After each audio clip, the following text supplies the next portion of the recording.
take a look up in the sky. Think about the blessings, all the blessings that you got. It's a great day to be alive. Hello, welcome to Faith in Sports. I'm your host, Rick Bowles. My co-host is James Carnell. Our producer is James Bridges, a.k.a. JB. And Faith in Sports will be highlighting coaches, student athletes, and all things SAGU Athletics. SAGU is a Christian university located in the heart of Waxahachie. We are happy for one of our own alumni sponsoring this radio program. VCR Now is a technology organization that can fulfill all your LED, audio, video, lighting needs, whether at a sports stadium, arena, house of worship, or business. We are recording our show in front of a live audience. So, Mr. Carnell, as you know, our guest tonight is Greg Ellis, retired defensive end for the Dallas Cowboys. I know that you are a huge Dallas Cowboy fan, and from what I've heard, you've previously been trying to get Greg's autograph. So I just want you to know that I told Greg not to do you any favors and to come see me if you're out of line. I don't think that I have been out of line at all, but I did bring something today.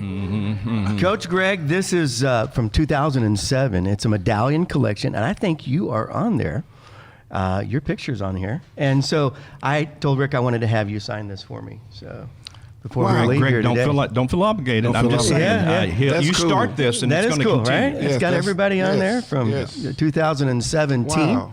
So I told Coach Greg when he first came that, you know, I'm a big Cowboys fan, that the Cowboys actually saved our marriage because they were winning all the Super Bowls, and our home was very happy at that time. So it was a pleasure to get to know you and get to meet you, and glad you're on the show tonight. Thank you. I guess your marriage is kind of rocky now then? Well, then let's just say now we have Jesus and not the Cowboys. There we go. Well, James, as always, give us an update on upcoming games here at SAGU this week. All right. The baseball team will be hosting Texas Wesleyan University this coming Friday at 3 p.m. as they travel to Fort Worth on Saturday for a doubleheader. The softball team will be hosting Bacone. How do you say that? Bacon? You're good. Bacon, okay. They'll be hosting Bacone College of Oklahoma for a doubleheader tomorrow starting at 1 p.m. Our track and field team will be traveling to the University of Texas Arlington for a meet this coming Saturday. We also are excited for our new track and field venue here at SAGU, and that will be used for very soon. We're going to be hosting track and field meets on campus. Our students are extremely excited about that, as you heard last week from Daisy Otwell. They're really excited about having that. Also, if you want to purchase tickets online for any of our home games, you can go to sagu.edu/sports tickets. That's sagu.edu/sports tickets. Well, as mentioned earlier, our guest for this Faith in Sports show is Greg Ellis, and I sent Greg the questions ahead of time, but it was about 8 o'clock last night. He says he doesn't look at emails after 7. So good luck with this, Greg. I know it. But no, welcome, and thanks for joining us. Yes. So let's just get into this. Who is Greg Ellis? Where did you grow up? And did your mom and dad have a part in you knowing Christ? I grew up in North Carolina, and I tell people it's the big city, place called Wendell. Everybody's heard of Wendell, right?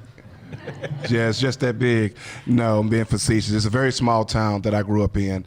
My mom and dad raised us to understand the importance of having a relationship with Christ. And so that was, I tell people the relationship with Christ to me just made sense.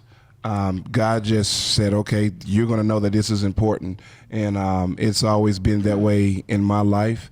And it has obviously been a tremendous blessing to have a relationship with Christ at such an early age. But I credit my mom and dad for teaching my brother and myself the importance of doing that Christ needs to be the center of your life. And I tell Rick, you and I have done a lot of shows together. You hear me tell people, I encourage parents to make sure that you impress upon your kids while they're young the importance of having that relationship with Christ, because it doesn't cost a lot of money to do it, whether you're poor, whether you're rich, doesn't matter. But I think it is important to make sure that they get the importance to have an understanding of having that relationship with Christ. Well, you tell a story of a man in your community that would bring snow pops I'm not sure what snow pops are, but Yeah. that's your words, and share Bible stories with neighborhood kids. So what impact did that make on you as a child? Well, to be honest with you, I don't even remember his name. But it was in the summertime, and he would come by. He had his little cool school bus that he converted, very colorful and all that kind of stuff. And he would come by and pick us up, and we would go to like a vacant lot in our community, and he would pull up there and share the gospel with us, man. And that to me just resonated and has helped me throughout my whole life.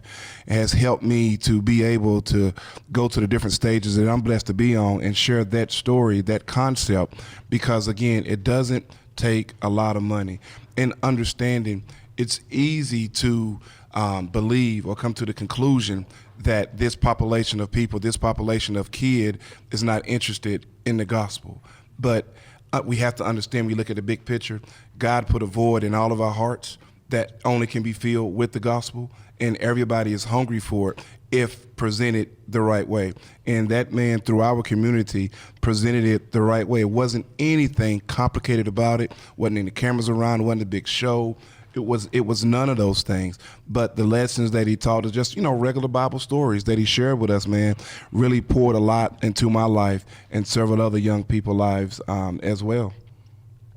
Awesome. You, that story of your growing up was, I've heard you talk about that and how impactful that is. And so we need to, I love it, take every opportunity that we have to reach all that we can. Yeah. And that's wonderful. So you attended the University of North Carolina, right? So as a freshman, what was it like coming in as a freshman? There were some famous athletes from University of North Carolina. Yes, arguably the most famous athlete to ever play, wasn't a football player, but a guy by the name of Michael Jordan. Some of our studio audience may have some of his shoes on right now, matter of fact. But I never had the pleasure of meeting Michael Jordan. Some of the football guys, they met him, but I was never in the right place to meet him. Another famous guy, Lawrence Taylor, he went there as a football player as well. And so great tradition, athletic tradition at that university. Learned a lot, obviously learned a lot of football. But, I love that university. But here is what I say, a breath of fresh air. And I can't put my university down because it was good to me. But it is very unique here at SAGU that you can share the gospel and coach, and have a tremendous athletic program and all the rest of the programs that we have here at SAGU. At the same time, you don't have to isolate Christ from that. So that's very unique and doesn't happen everywhere. I want to tell a little story. I was walking to the CAF one afternoon, and I'm sorry, I didn't mean to overhear, but I was walking by, and you had one of your football players, and you were just encouraging this guy, and you weren't talking X's and O's, you were just talking life with him. You didn't know I was walking by. Didn't know you was walking by. but this is what you do. Yeah. It's not just the X's and O's, No. it's life with these students. It really is. Understand, I tell even the recruits, I know they think I'm crazy when I get them in there and I'm recruiting and talking to them and their parents, because, you see it in most of the time the dead eyes. He's just ready for this amazing X and O conversation. And, I stop sometimes and say, hey, I didn't mean to preach to you, but that's what it's really about. Because I tell them, I say, I've been blessed to play pro football for 12 years. Tom Brady, I think, has played 22 or 23 years, but one day it's still going to be over, and you have a lot of life left to live. Football doesn't qualify to get you into heaven, so it's important to make sure that we keep the main thing, and that is that we as coaches get the amazing opportunity to help cultivate and create an environment where their spiritual side can be nurtured. That's what it's really about. That's awesome. That's awesome. So going back, you were drafted by the Dallas Cowboys in the first round. I remember that draft very well. This was the same year Peyton Manning, Charles Woodson was drafted. You were the number 8 pick yes, overall, sir. right? What do you remember about that night and when you were chosen? What was going through your mind? I was married at the time. Well, I'm still married. Football didn't take. Your marriage the same way, right? Yeah, right. But I said it at the time because let's be honest. Obviously, financially, our life has changed. My wife and I, we dated in high school and dated and got married. I can say never was anybody else. Believing that she can say the same thing. But that night, a unique night for myself and my wife. I tell people we went out the night before the draft and splurged at the amazing Waffle House. Ooh, come on. That was about all we could afford to eat. And so we did that, and we reserved a suite at this hotel, the same hotel we stayed at at the college when we played our football games. And we had this big suite there, so my mom and her mom and dad and family people can come up and be a part of that draft experience with us. But my wife and I spent the night in that suite that night, and then I had this amazing dream, and for lack of better terms, it was like a vision to me. My dad has passed away when I was a freshman in college. And that's a story in itself for another day. But that night, I go to sleep, and it was just like this sense of calmness and just peacefulness that, and I heard the voice. It wasn't my dad's voice, but it was like it was my dad, if you would. And it was him expressing that he was proud of me. Now, I don't believe, no reincarnation and none of that kind of stuff, but I think God did, in his way, saw fit to let me know that, my dad is proud of me for what I've been blessed to accomplish thus far in my life. So that night meant a lot to me, just personally, because when my dad passed and I was only a freshman, he didn't get the chance to be a part of the whole ride from freshman at Carolina to graduating from Carolina. And that's a key word. We didn't have a lot of people in our family that went to school, college, let alone to graduate from college. So it was much needed for me, and God, being all-knowing, knew that was something that I needed to know, that my dad in heaven, my biological dad, who was here, who's now in heaven, is proud of me. That's awesome. You tell the story of when Jerry Jones called you on the phone. Within, I guess, a couple of hours, he had his jet picking you up, and you went from North Carolina to Dallas that night and back. See, and that was the amazing thing, right? You go, now I'll throw this in there, Rick. So my senior year of high school, you get to go on the recruiting trips. And so my first time flying was on this crop duster plane, the University of South Carolina, right? And they were proud of this plane because somebody had donated to them, and it was painted the school colors and had the logo of the school. So this was supposed to be like a cool experience, but not for a first-time flyer, right? So my first so we take off, man, and I'm scared to death. And the plane is just all over the place. And I'm like, man, so the whole recruit trip, we're there at South Carolina, and I'm thinking, how am I going to tell these people, hey, you guys need to get me a bus ticket because I can't fly back. So I throw that in there, Rick, because to go from that to now, you're talking 5 years later, and we get the call, they're going to draft me. Jerry says, okay, Greg, I have my jet there to pick you up here in a couple hours. I'm like, really? Just like that? That's how I had And so sure enough, jet flies in from Dallas to North Carolina, and they shoot us over to Dallas, man, and just like that. We did spend the night that night and had the press conference the next day. Then they fly us back home, and you're sitting on the jet, and I'm overhearing the pilots talk to each other, and they say, yeah, we're going to take Jan and the girls over to New York and shop for a little bit, and then we're going to bring them back home. And I'm just thinking like, yeah, I heard somebody in the studio audience said, what? That's what I said, what?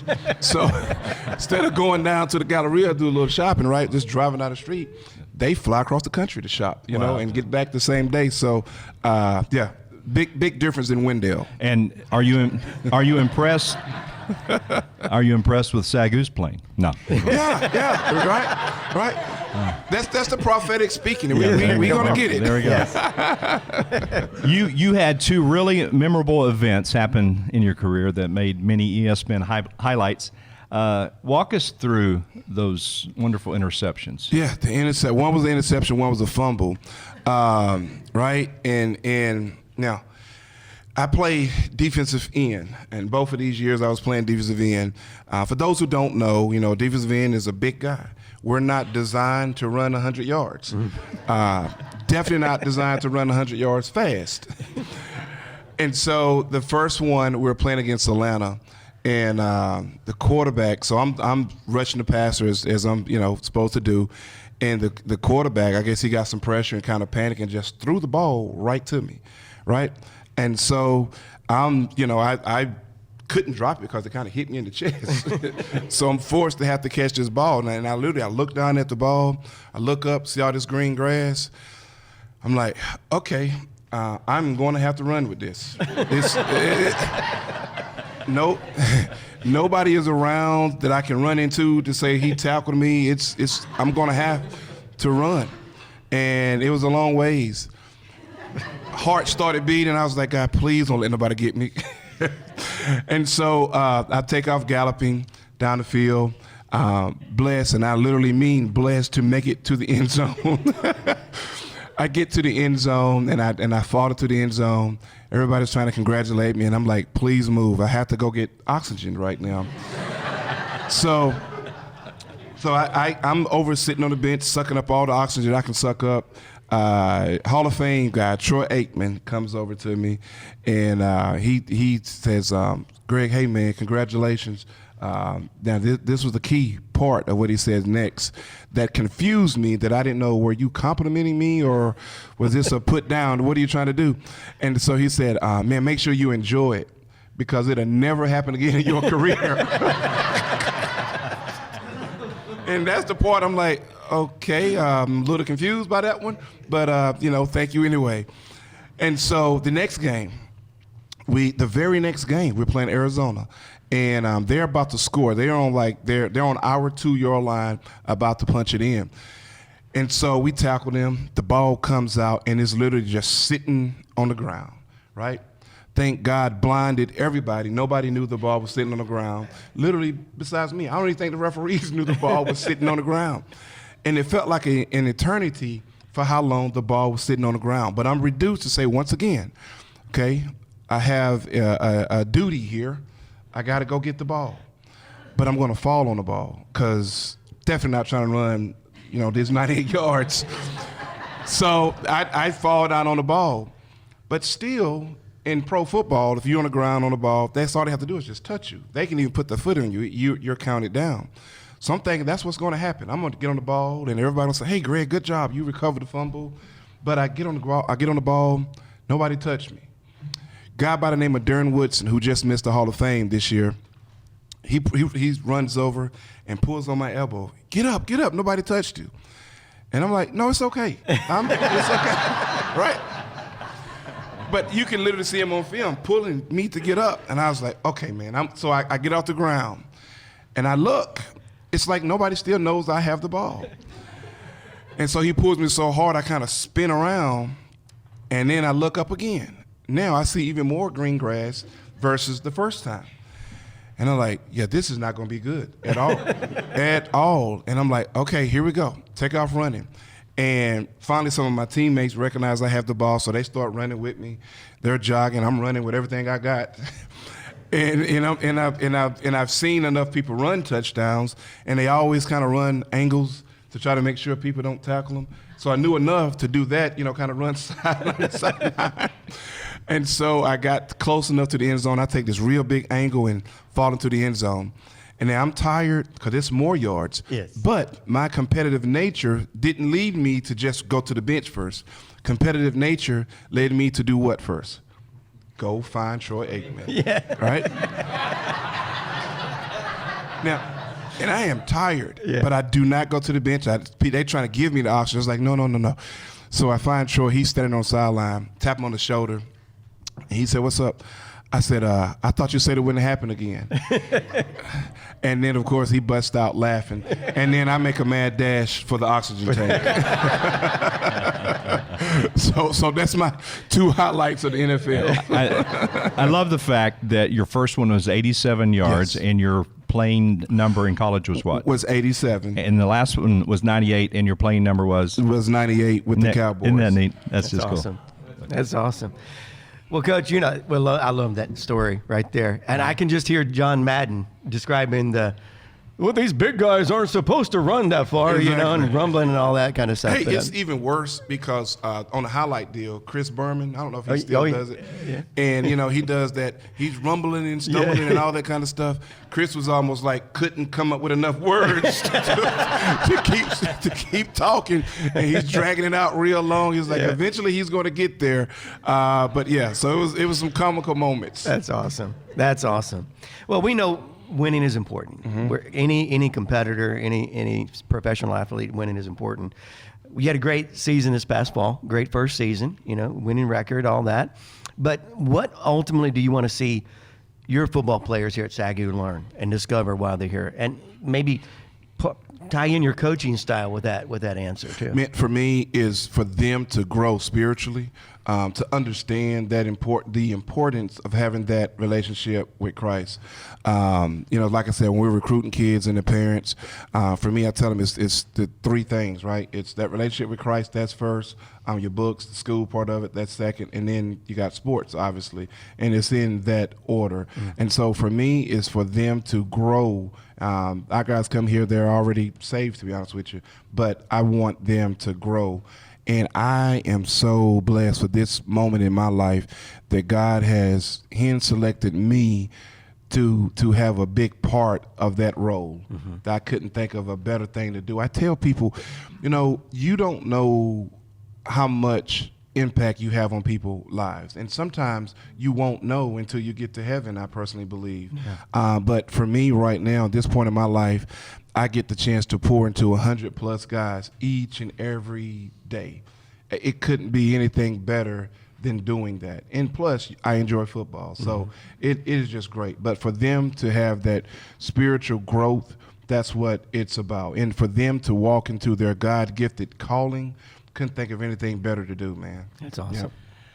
Well, Coach, we appreciate you joining us tonight Yes. on the show. Now, hang on, because we got a surprise for you. Uh-oh, We've here got we a go. couple of trivia questions for you. Okay. And we did not give you the questions in advance. Not that it would have mattered anyway, since you don't read your emails. No, I went and looked at the questions, okay. man, and I didn't see the trivia question up there. No, So they're not on there. We hid those. Yeah, but I want intentionally. to first mention our sponsor. VCR Now is so proud to promote their brand on this broadcast.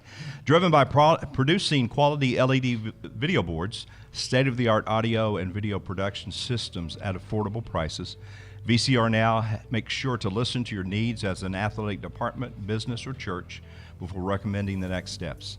Come by the campus and visit the Schaefer Activity Center. Check out the double-sided LED scoreboard provided by VCR Now. VCRNow.com, and we appreciate their support. All right, we've got time for a couple of trivia questions. All right, here we now, go. this one is going to be pretty easy, I think. If you missed this one, I'm very disappointed in you. you might be disappointed.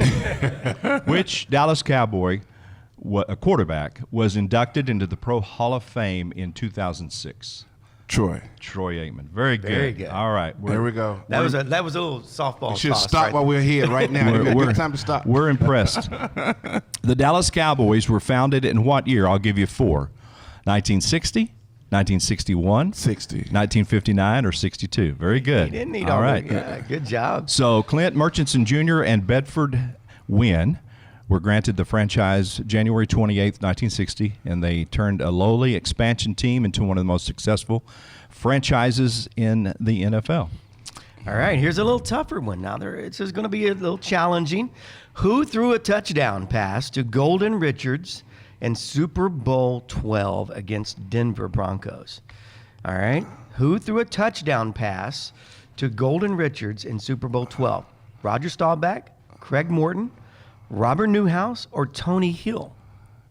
Oh, wow. That's a trick question. I'm just I'm going to give you saying that. it's Roger. I'm gonna have to go with Roger. You're going to go with That's Roger. a good guess. That is a very good guess. But you're wrong. Because he is the quarterback. That's why I said Roger. Okay, let's go back. All right. Did Robert Newhouse? Robert Newhouse. I thought Robert threw a Very touchdown good. pass Yeah. there. He threw fullback at that time, threw the final touchdown of the game to Golden Richards. Yeah. There we go. Yeah. Excellent. Yeah. All right, last question. Your UNC Tar Heels football lost the 2005 season opener 21-27 to which ACC team? Was it Kentucky Wildcats, Miami Hurricanes, the Navy Midshipmen, or Georgia Bulldogs? Miami. Very good. Miami, very good. You remember All right. that? Yeah. Yeah. Let's All right, we have a couple more minutes left. Does anybody have a question for Greg Ellis? Our audience is looking around. I caught him off guard. I know there's some mean-looking men in this room I'm looking at right now. If you do have a question, just make it an easy one, okay? We'll give you just a minute or two. Yes, I knew you had one, Joy.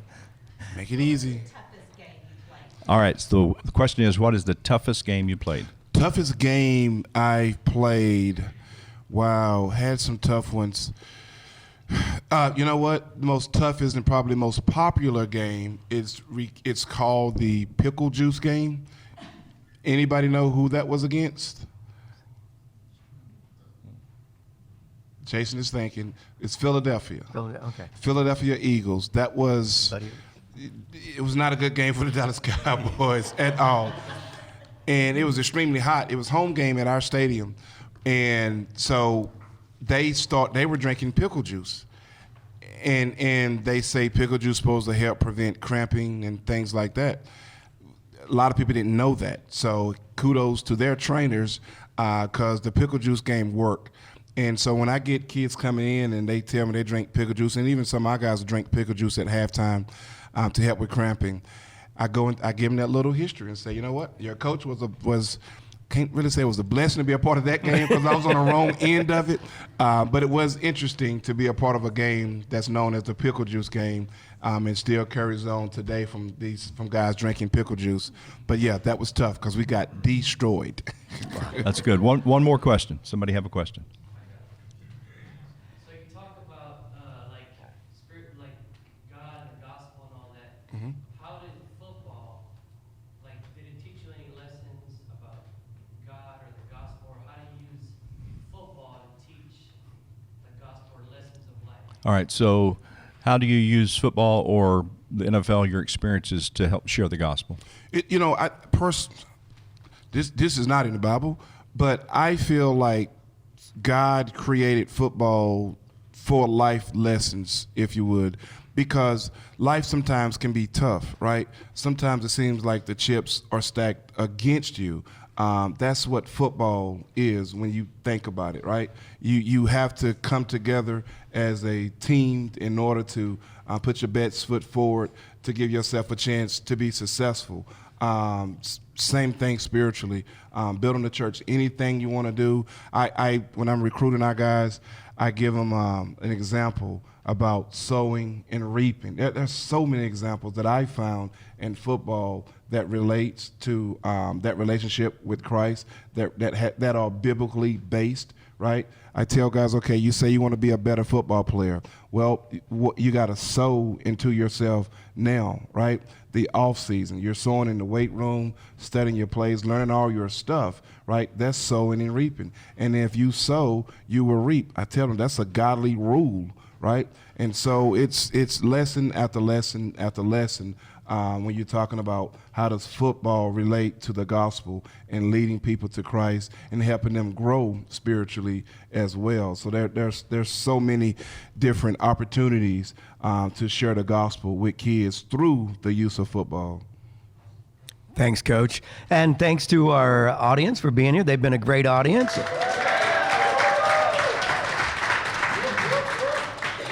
Faith in Sports is a broadcast property of SAGU. It's a Christian university located in Waxahachie, Texas, and has over 70 undergraduate and graduate degrees, including on-campus and online options. Faith in Sports is sponsored by VCRNow.com. Visit sagu.edu for more information, Also, stay up to date with all things SAGU Athletics at sagulions.com. Thank y'all. Have a great evening.